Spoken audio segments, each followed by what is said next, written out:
एक छोटे से बालक थे जिनका नाम था धन्ना जाट, बड़े महान भगत हुए।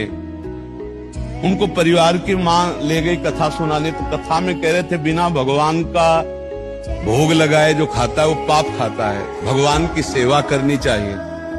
तो घर में आए, अपनी माँ से कहा, 8-10 वर्ष के होंगे, कि हमारे घर में तो भगवान है नहीं, भगवान का भोग नहीं लगता, पाप खाया जाएगा, अब कैसे होगा।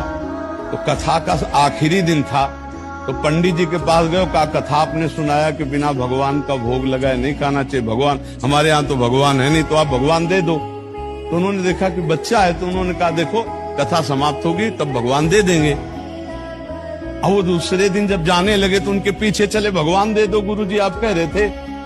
तो उन्होंने सोचा लड़का है, इसको ठाकुर जी तो दे नहीं सकते, तो भांग खाते थे, तो भांग का बट्टा ऊपर का, कहा ये भगवान है ले लो। पूरी कथा बड़ी, तो उनका आप कैसे सेवा करेंगे, तो बोले नहा के नहा देना और पवा के पा लेना, बस इतनी सेवा।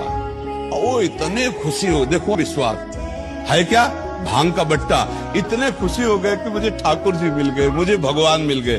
घर में गए, नहाया और ठाकुर जी को ना, वही मतलब भांग के बट्टा को नाम, और बाजरे की रोटी गरीब आदमी सामने रखा, पाओ प्रभु। वहां प्रभु कहाँ, एक दिन हो गया, तो उन्होंने सोचा हमारे पास कुछ है नहीं, लगता पंडित जी के पास खीर पुआ सब सामग्री थी तो ठाकुर जी पाते, वो बिल्कुल ठाकुर जी मान रहे। दूसरा दिन हुआ फिर वही बाजरा, तीसरा दिन हुआ फिर वही बाजरे की रोटी। तो वो रो रो करके ऐसे भांग का बट्टा पकड़ा और कहने लगे प्रभु हमारे पास नहीं है कि हम तुम्हें खीर पूड़ी पुआ पवा सके, और गुरु जी ने कहा बिना पवाए पाना नहीं, अगर आप नहीं पाओगे तो हम चाहे मर जाएं लेकिन नहीं पाएंगे।